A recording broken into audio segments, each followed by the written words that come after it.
नमस्कार, आप देख रहे हैं सीएनबीसी आवाज और यह है खास मुलाकात। आज हम खास मुलाकात कर रहे हैं कांग्रेस के युवा नेता, दरअसल अब उनको वरिष्ठ नेता कहना हमको शुरू कर देना चाहिए, राजस्थान प्रदेश कांग्रेस कमेटी के अध्यक्ष सचिन पायलट से। सचिन, हमारे लिए वक्त निकालने के लिए आपका बहुत शुक्रिया।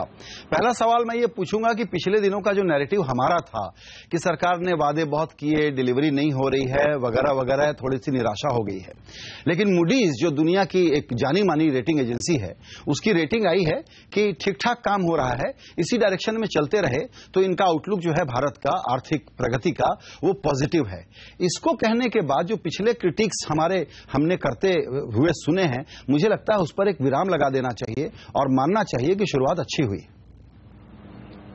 नहीं संजय जी, देखिए, एक रेटिंग एजेंसी विदेश में बैठकर भारत के नागरिकों की एक्सपेक्टेशंस कितनी पूरी हुई है, नहीं हुई है, मैं समझता हूँ बहुत ज्यादा उस पर हम ध्यान केंद्रित करेंगे तो हम वास्तविकता से हट जाएंगे। जो भाजपा की सरकार अब लगभग एक साल पूरा होने को आया है, एक साल पहले जितना एक्सपेक्टेशन रेज किया गया था, और ये बात मैं नहीं बोल रहा हूँ, ये कॉर्पोरेट जगत के लोग बोल चुके हैं, मिडिल क्लास के लोग बोल रहे हैं, किसान तो बहुत चिल्ला चिल्ला कर बोल रहे हैं, जो उम्मीदों के पुल बांधे थे, जो वादे किए गए थे, वादे हमने नहीं किए लेकिन भाषणों में चुनाव से पहले बहुत बड़े बड़े वादे किए थे। और मैं समझता हूं भारतीय जनता पार्टी और एनडीए अपने प्रोपेगेंडा का खुद ही विक्टिम बन गए हैं, बिकॉज इतना बार रेज किया था, और चाहे ईज ऑफ डूइंग बिजनेस हो, चाहे वो क्रेडिट रेटिंग्स भारत के अंदर की हो, तमाम लोगों को लगा कि जितना उम्मीद हमको थी उससे बहुत कम ये डिलीवर कर पाए हैं। इसके चलते हमें लगता है कि आज हमारी जिम्मेदारी बनती है कि हम सवाल पूछें, दो टफ क्वेश्चन हमको पूछने पड़ेंगे कि आपने जो वादे किए थे उन पर कितना आपने डिलीवर किया है। मूडी क्या बोल रहा है? देखिए, भारत की अर्थव्यवस्था चाहे सरकार कोई सी हो, 6-7% जीडीपी की ग्रोथ होगी। हमारा नौजवान, किसान, इंडस्ट्रियलाइजेशन जो हमारी हुई है, उससे हम लोगों को कोई रोक नहीं सकता। बात यह है कि आप उसमें ऐड कितना कर रहे हैं। हमारी सरकार थी तो 10 साल के कार्यकाल में लगभग 8 साल तक हम लोगों की 8% जीडीपी की ग्रोथ रही थी। लास्ट 1.5 साल में हम लोग गिरावट आई बिकॉज ऑफ ग्लोबल सर्कमस्टेंसेस। लेकिन अब जब नई सरकार बनी है, पूर्ण बहुमत के साथ बनी है, पूरा एल्बो रूम इनके पास है, लेकिन कितना इन्होंने रिफॉर्म्स किए हैं, जो प्रॉमिस किए थे, कितने इन्होंने डिलीवर किए अपने कमिटमेंट्स पर, ये एक बहुत बड़ा सवाल है। आइए ना रिफॉर्म्स के प्रॉमिस की बात करते हैं। आते से ही नेशनल जुडिशियल अपॉइंटमेंट बिल जो था वो पास करवाया। अभी जाते जाते जो बिल पास हुए हैं वो इंश्योरेंस वाले हैं, कोल वाले हैं, माइंस वाले हैं। लैंड एक्विजिशन में भी आप लोगों का जो विरोध है ना, वो विरोध सिर्फ अपने को वापस रिवाइव करने के लिए, किसान लोगों से कनेक्शन बनाने के लिए आपकी पीआर एक्सरसाइज है, और आप लोग बेमतलब के अटैक कर रहे हैं नरेंद्र मोदी जी की सरकार को। तो संजय जी, अभी तो चुनाव को 10-11 महीने हुए हैं, अभी तो कोई इलेक्शन नहीं है, हमें 4 साल तक विपक्ष में बैठना पड़ेगा। और विरोध सिर्फ हमारा नहीं है, विरोध लगभग सारी पॉलिटिकल पार्टीज का पार्लियामेंट के अंदर, सारे संगठनों का है, यूनियंस का है, फार्मर्स एसोसिएशंस का है, और किसानों का खुद है। ऐसा क्यों है कि भाजपा पे जो मोहर है एंटी पुअर, एंटी फार्मर, वो जमीन पकड़ रहा है? वो परसेप्शन हमने नहीं बनाया, वो बीजेपी के जो वर्किंग हुई पिछले साल भर की, 2 बजट आए हैं, जो उनकी शब्दावली रही है, जो उनका आचरण रहा है, उससे लोगों को लगता है कि ये एंटी पुअर है और ये प्रो मिडिल क्लास भी नहीं है। इसलिए जो रिफॉर्म्स आप बता रहे थे, इनमें से एक भी ऐसा विधेयक नहीं जो बीजेपी खुद लेकर आई हो, चाहे जीएसटी हो, चाहे एफडीआई इंश्योरेंस हो, ये सारे हमारी सरकार के कार्यकाल के बिल से इनको पारित हुआ है सिर्फ, और हमने कंस्ट्रक्टिव ऑपोजिशन का रोल प्ले करते हुए इनको समर्थन किया है। हमको आप बोल रहे हैं हम ऑब्स्ट्रक्शन कर रहे हैं, सवाल पूछना ऑब्स्ट्रक्शन नहीं है। अगर आज किसान आत्महत्या कर रहे हैं और आप एक रियल एस्टेट एजेंट की तरह सरकार काम कर लोगों की जमीन हड़पना चाहती है, तो मैं समझता हूं वो एक गलत काम है, उसके खिलाफ हमें आवाज उठाने का पूरा अधिकार है। बिल्कुल। जहां तक आपने कहा कि हम इसको अपॉर्चुनिज्म की आप बात कर रहे हैं, अगर सरकार इंटरेस्ट रेट कम करती है, अगर सरकार क्रेडिट आसानी से देती है, अगर सरकार एंटरप्रेन्योर्स को प्रमोट करती है, अगर सरकार ईज ऑफ डूइंग बिजनेस को बेहतर करना चाहती है, उसका हम समर्थन करते हैं। लेकिन सिर्फ ये बोलकर कि इस देश का आर्थिक विकास बिल्कुल ठप हो गया है क्योंकि हम लोग जमीन नहीं एक्वायर कर पा रहे हैं, ये आर्गुमेंट बिल्कुल फ्लॉड है। क्योंकि जितने प्रोजेक्ट आज तक अटके हुए हैं उसमें से मात्र 6-8% ऐसे हैं जो जमीन के अभाव में अटके हुए हैं, और आज भी आप और मैं चाहे कहीं भी जाकर जमीन खरीद सकते हैं, लेकिन सरकार अक्वायर करे किसी एक पर्पज के लिए, फिर इस पर्पज को बदलकर चंद लोगों को जमीन पकड़ा दे, वो मैं समझता हूं बेईमानी है। जी अच्छा, अब ये बताएं, आपने जो बात कही कि कंस्ट्रक्टिव अपोजिशन का रोल निभा रहे हैं, तो उसमें हुआ ये है कि बीजेपी, समाजवादी, बीएसपी और बीजेडी समाजवादी पार्टी, बीएसपी और जयललिता की एआईएडीएमके, इन 4 लोगों के साथ इन्होंने कुछ कंस्ट्रक्टिव कंसल्टेशन कर लिया लगता है और अब वो इनका समर्थन कर देंगे। जो 20 अप्रैल से संसद शुरू होगी उसमें हो सकता है कि समर्थन के जरिए, एब्सटेंशन के जरिए, एब्सेंट करा करके और आपको और लेफ्ट को अलग करते हुए ये लैंड बिल पास करा लेंगे। सवाल मेरा ये है कि आपको अगले वाले सेशन में ये बिल पास होता हुआ दिखता है कि नहीं? बिल्कुल नहीं। देखिए, फ्लोर मैनेजमेंट हर सरकार के पास एक ऑप्शन होता है। किसी पार्टी को दबाव डालकर आप एब्सटेंशन करा लें या कोई डील स्ट्राइक कर लें, वो उनकी अपनी वर्किंग है। लेकिन मोटे तौर पर पब्लिक परसेप्शन ये है कि कांग्रेस के लीडरशिप में हम लोग जो 11 महीने पहले, 12 महीने पहले बीजेपी ने पूरा समर्थन किया इस कानून का, जमीन अधिग्रहण बिल को ताली बजा बजाकर पार्लियामेंट में इन्होंने पास करवाया, बड़े बड़े भाषण दिए, इसको सपोर्ट किया क्योंकि उस टाइम चुनाव थे। सवाल यह कि आज आप भूल जाइए बीएसपी, एसपी, एआईएडीएमके को, जनता पूछना चाहती है कि 11 महीने में ऐसा क्या हुआ कि आपको कंप्लीट यू टर्न लेना पड़ा। आप इलेक्शन के समय बीजेपी किसानों के साथ खड़ी देखना चाहती थी तो हमारे बिल का सपोर्ट किया। आज 11 महीने में कह रहे हैं साहब हम ये बिल्कुल गलत हो गया है, हम इसको चेंज कर रहे हैं। तो कोई तर्क नहीं दिया, कोई आर्ग्यूमेंट हमारे सामने प्रेजेंट नहीं हुआ है। बाकी इतनी सारी पार्टीज हैं, अगर उन पार्टीज को पब्लिक में जिंदा रहना है, अगर उनको अपनी बात पर खरा उतरना है, तो वो इन जो डील्स जो स्ट्राइक हो रही हैं, मैं समझता हूं झांसे में फंसेंगी नहीं और सब लोग यूनाइटेड ऑपोजिशन रहेगा। और जैसा सोनिया गांधी जी के नेतृत्व में 14 पार्टी राष्ट्रपति जी के पास गई थी, ये एक जनभावना को हमने पार्लियामेंट के माध्यम से जी बिल्कुल था। तो आपकी बात को अगर मैं रीड बिटवीन द लाइन करूं तो आप चूंकि अपील कर रहे हैं उन पार्टियों से कि 14 पार्टियां गई भी थी सोनिया जी के नेतृत्व में, इसका मतलब है कि ये बातचीत चल रही है, संभावना है और शायद बीजेपी इस गेम में फ्लोर मैनेजमेंट में जीत जाए और बिल निकाल ले। मुझे नहीं लगता कि कोई भी पॉलिटिकल पार्टी अपनी क्रेडिबिलिटी को स्टेक पर लगाकर इस बिल का समर्थन करेगी। राज्यसभा में बीजेपी के पास बहुमत नहीं है और आप देखिए लोकसभा में बहुमत था, फिर भी उनको बैकरूम से ऑर्डिनेंस लाना पड़ा। मतलब उनके पास एमपीज को फेस करने की हिम्मत नहीं थी, ऑर्डिनेंस लाके पास कर दिया स्पष्ट बहुमत होने के बावजूद भी। और राज्यसभा में तो वहां बहुमत है ही नहीं इनके पास, और बहुमत ना होने के बावजूद भी आप थोपे, आप डिस्कस करें, पार्लियामेंट में लाएं, डिबेट्स हो, लोगों को इन्वॉल्व करें। नहीं सॉरी, इसको जरा समझाइए। और अगर आपको ऑर्डिनेंस के बाद बिल लेकर के आए, लोकसभा में पास हुआ, अब एक बाधा है और उसमें एक दूसरी रणनीति जिस पर विचार चल रहा है वो ये है कि इस नए बिल को जो लेके आएंगे अब वो ज्वाइंट सिलेक्ट कमेटी में भेज देंगे और इस प्रकार से राज्यसभा में हाउस डिस्कशन से बचाने का एफर्ट वो कर सकते हैं। बिल्कुल, लेकिन प्रजातंत्र में आप डिस्कशन से बचना क्यों चाहते हैं? हम लोगों ने बड़े बड़े बिल पास किए, right to food security, right to information, nuclear deal पर हमने डिस्कशन किया। By the way, nuclear deal पर डिस्कशन की जरूरत भी नहीं थी, फिर भी पार्लियामेंट में लगातार डिबेट्स हुई। आप डिबेट से बचना क्यों चाहते हैं? आपके पास पूरा बहुमत है, अगर आपको लगता है कि आप सही काम कर रहे हैं, आपके पास छिपाने को कुछ नहीं है, तो आप डिस्कशन करिए। डिस्कशन नहीं हुआ। राज्यसभा के अंदर भी ये लोग दोबारा इसको इन्होंने ऑर्डिनेंस को आगे बढ़ाया है और लगातार ऑर्डिनेंस के माध्यम से आप सरकार चलाना चाहते हैं इतने महत्वपूर्ण मुद्दे पर, तो सवाल वाजिब है, सवाल उठने और इनको जवाब देने पड़ेंगे। बिल्कुल, आप उसका जवाब देखिए। दरअसल मोदी जी ने अभी विदेश यात्रा पर जाने के पहले देने की कोशिश की है। आप भी शब्द इस्तेमाल कर रहे हैं सचिन, बहुत ही करेक्ट, वो है परसेप्शन। यानी शायद रियलिटी कुछ और हो लेकिन परसेप्शन ऐसा बन गया है कि ये प्रो फार्मर नहीं है। आप प्रो फार्मर आवाज उठा रहे हैं, ये तो प्रो बिजनेस हैं। इसीलिए मोदी जी ने इस बात का जवाब ये कह करके दिया है कि कांग्रेस कहती है कि हम प्रो बिजनेस हैं, कॉर्पोरेट इंडिया कहता है कि हम आपसे बड़े निराश हैं। अब ये दोनों बातों को जस्टअपोज करके देखा जाए तो सच्चाई तो सामने है कि मुझे कोई भी आदमी कम से कम प्रो बिजनेस तो ब्रांड कर ही नहीं सकता और मैं प्रो फार्मर हूं। इसीलिए वो इस बात को भी कह रहे हैं कि 30 करोड़ खेतीहर मजदूरों को जॉब मिलेगा अगर ये rehabilitation bill, land bill pass हो गया तो हमको पूछना चाहिए कि 30 करोड़ लोगों को जो नौकरी मिलेगी उसकी समय सीमा क्या है? 2019, 2024, 2029? क्योंकि ये तो चुनावी भाषण एक तरह से हो गया है संजय जी। वास्तविकता देखिए आप क्या है। कांग्रेस पार्टी कोई बिजनेस के खिलाफ नहीं है। हम चाहते इन्वेस्टमेंट्स हो, निवेश हो, फैक्ट्रियां लगे, लोगों को रोजगार मिले, लेकिन हम किसान के साथ जाति नहीं होना चाहते हैं। एक इक्विटेबल बैलेंस बनाना पड़ेगा। सबको कंसल्ट करके हम लोगों ने 3 साल के डिबेट के बाद ये बिल तैयार किया था। आज बैंगलोर में एग्जीक्यूटिव मीटिंग बीजेपी की हुई तो उन्होंने क्या कहा?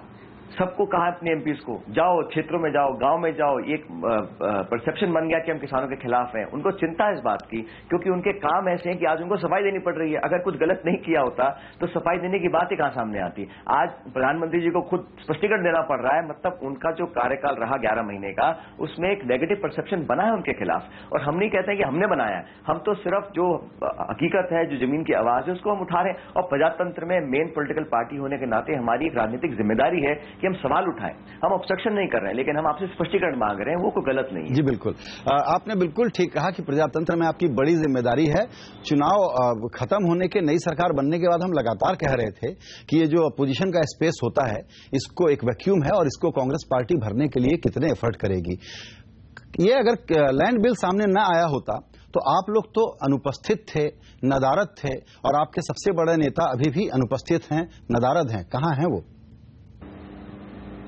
देखिए, जहां तक कांग्रेस पार्टी की बात है संजय जी, हम लोगों के अलग अलग स्टेट्स में अलग अलग काम कर रहे हैं। हमारे राजस्थान के अंदर हमें जो चुनौतियां मिली थी उसको हम सामना किया है और हमने बेहतर प्रदर्शन दिया है। हमने लोकल बॉडीज में, बाई इलेक्शंस में कांग्रेस पार्टी को जीत दिलाई है। और ऑपोजिशन में आने के बाद 2-6 महीने तक हम लोगों ने अपने आत्मचिंतन किया और वो प्रोसेस अभी जारी है। लेकिन हमने कभी भी, चाहे वो ब्लैक मनी की बात हो, चाहे वो घर वापसी वाले एक नेगेटिव एजेंडा बीजेपी ने शुरू किया था, उसका हमने विरोध किया है। और एक सेक्युलर पॉलिटिक्स को जो खत्म करने की कवायद शुरू करी थी भाजपा ने, उसको हमने पूरे जोर से रोक कर रखा है। और हम लोग अपनी जिम्मेदारी निभा रहे हैं। 130 साल से कांग्रेस पार्टी राजनीति कर रही है। हम चुनाव हारे हैं, जीते, लेकिन नेतृत्व हमारा सक्षम है। हम लोग मिलकर काम करेंगे। 19 तारीख को नई दिल्ली के अंदर पूरे देश के लाखों किसान जमा होकर इस सरकार को चुनौती देंगे और वहां पर सोनिया गांधी जी, राहुल गांधी जी दोनों किसानों को संबोधित कर उनकी बात को रखेंगे। जी बिल्कुल, 19 तारीख आपके लिए बिल्कुल आपकी पार्टी को वापस रिजुविनेट करने के लिए बड़ा दिन है, ये मान भी लिया जाए। तो जो दूसरा सवाल बच रहा है वो ये जो सब बात तो, एक मिनट संजय जी, आप सारी बातों को इस नजरिए से मत देखिए कि हम अपनी पार्टी को रिजुविनेट करने के लिए कर रहे हैं। हम लोगों की कुछ जिम्मेदारियां भी हैं पॉलिटिकल पार्टी, हम उस ड्यूटी को निभा रहे हैं। हमारा फेट क्या होगा, हार जीत क्या होगी, बहुत लंबी बात है। बिल्कुल, आज हमें अपना काम करना है।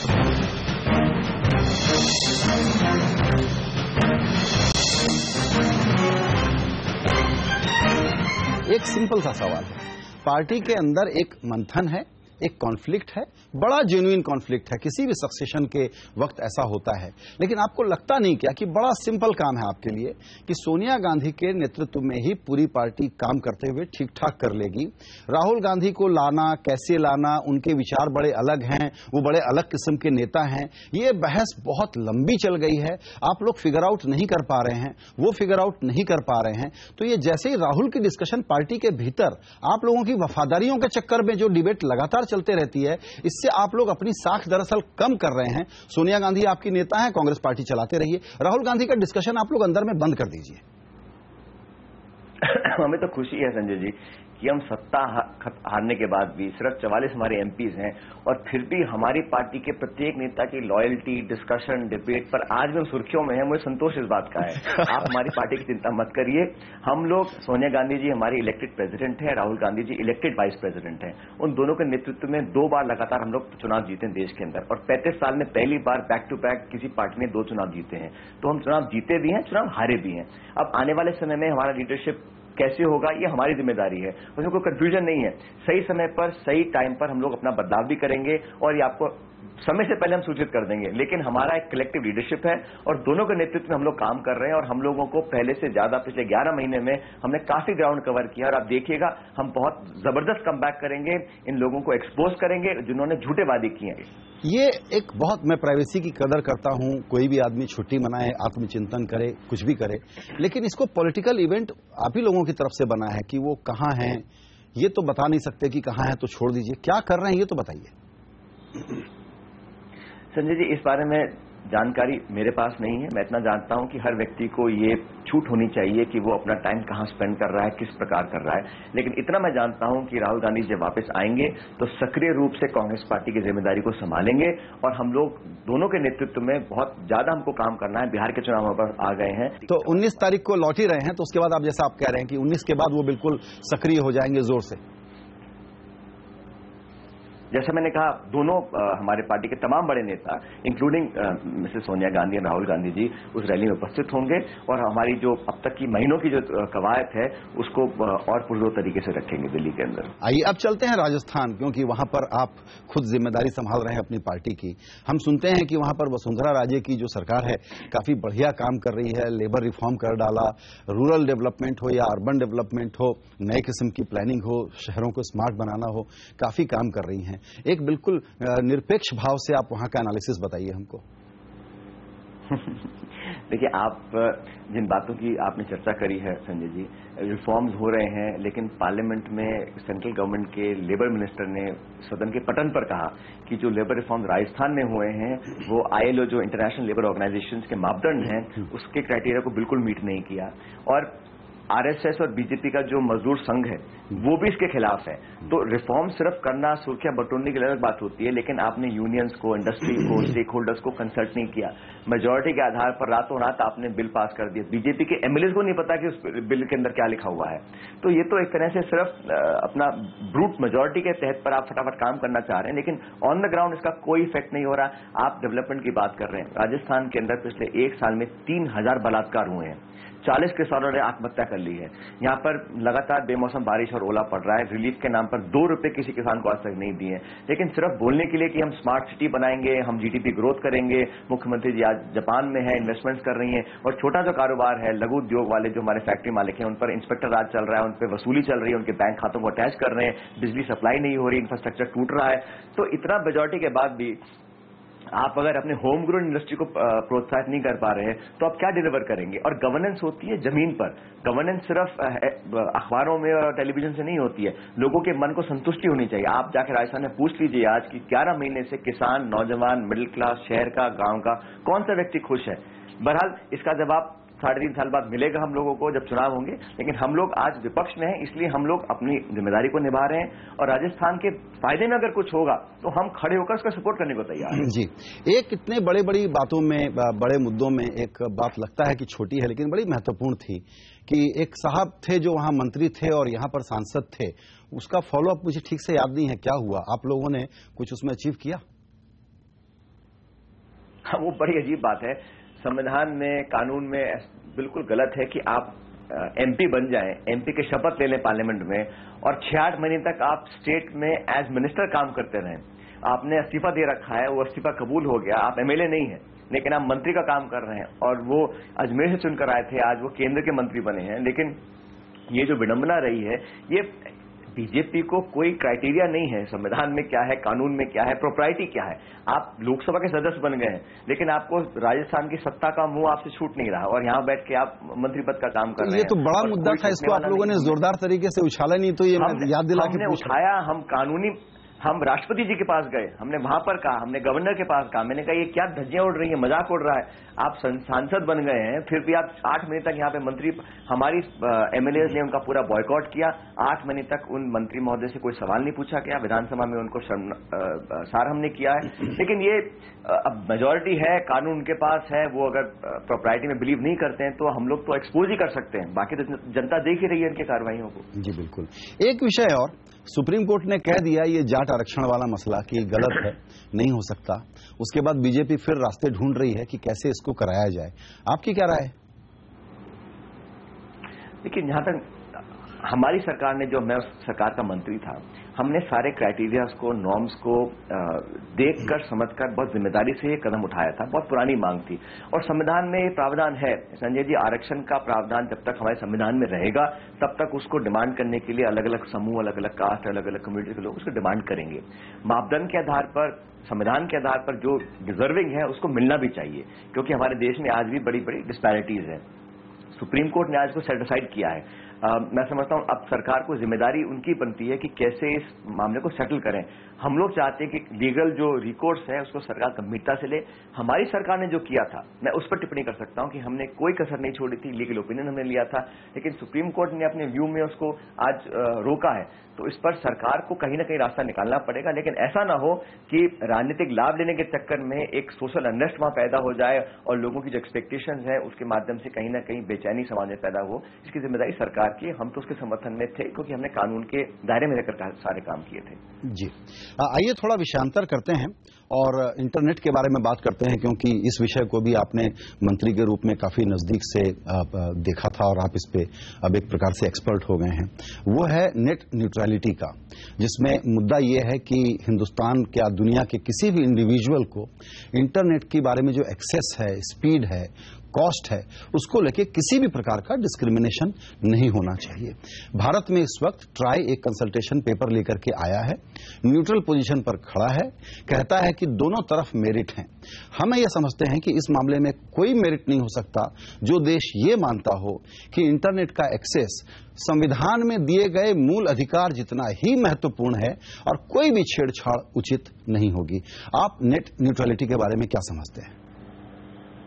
बहुत बड़ा सवाल है संजय जी, और कई ऐसे मुल्क हैं दुनिया में जिन्होंने इसको इंटरनेट एक्सेसिबिलिटी को एक फंडामेंटल राइट की तरह देखा है। नॉर्डिक कंट्रीज हैं ऐसी, लेकिन भारत में हम बहुत जल्दबाजी से इसको लागू करने की मैं समझता हूं पहल करें वो ठीक नहीं होगा। इंक्रीमेंटली हम कर सकते हैं। जब हम सरकार में थे तो हमने एक broadband to the villages 2.5 lakh गांवों को ब्रॉडबैंड से जोड़ने का काम हमने शुरू किया था और 50% काम हमने पूरा भी किया था। E governance platforms, public service delivery internet से हो, पेपरलेस काम हो, ट्रांसपेरेंसी हो, ये सब ऐसे इश्यूज हैं जिसके मेरिट्स को कोई चैलेंज नहीं कर सकता। अब मोदी सर आपकी सरकार बनी है, वो इसी काम को आगे बढ़ा रहे हैं। वो अलग बात है कि वो नाम बदल रहे हैं और वो अपनी मार्केटिंग कर रहे हैं, लेकिन ये हजारों करोड़ का प्रोजेक्ट हम लोगों ने शुरू किया था और मैं समझता हूं ये एक उस तरफ एक कदम था। लेकिन नेट न्यूट्रलिटी को 100% अचीव करने के लिए हमको बहुत लंबा सफर तय करना पड़ेगा। आज जो डिस्पैरिटीज हैं, जो अनियमितताएं हमारे समाज में, हम समझते हैं पहले उसको चैलेंज हमको करना पड़ेगा। जहां भुखमरी है, बीमारी है, लाचारी है, पहले हम उसको एड्रेस नहीं करें और सब लोगों तक ब्रॉडबैंड की बात करें। तब तक आपकी क्या राय होगी कि जो कुछ कंपनियां हैं वो कुछ और बड़े मजबूत स्टार्टअप के साथ डील कर लें और कहें कि देखिए हमारा ये प्रोडक्ट आपके यहाँ अवेलेबल होगा, कंज्यूमर को चार्ज नहीं देना पड़ेगा, बाकी में देना पड़ेगा। तो ये एक प्रकार का जिसको कहते हैं टोल लगा देना एक फ्री हाईवे पर कि तुम्हारी मर्सिडीज गाड़ी है तो उस पर तो हम तुमको पहले जाने दे देंगे, दूसरे वाले को रोकेंगे। आपको लगता नहीं है कि ये बहुत ही अनफेयर, इनलीगल, अनएथिकल? ये गलत है और बहुत जल्द भारत इस मुकाम पर पहुंच गया है कि हम लोग इस पर डिस्कस कर रहे हैं। आज से 5-7 साल पहले हम डिस्कशन नहीं करते क्योंकि एक्सेसिबिलिटी नहीं थी, अवेयरनेस नहीं थी। आज मैं समझता हूं नेट न्यूट्रलिटी हमारे लिए एक बहुत पॉजिटिव एजेंडा है, हमें करना चाहिए।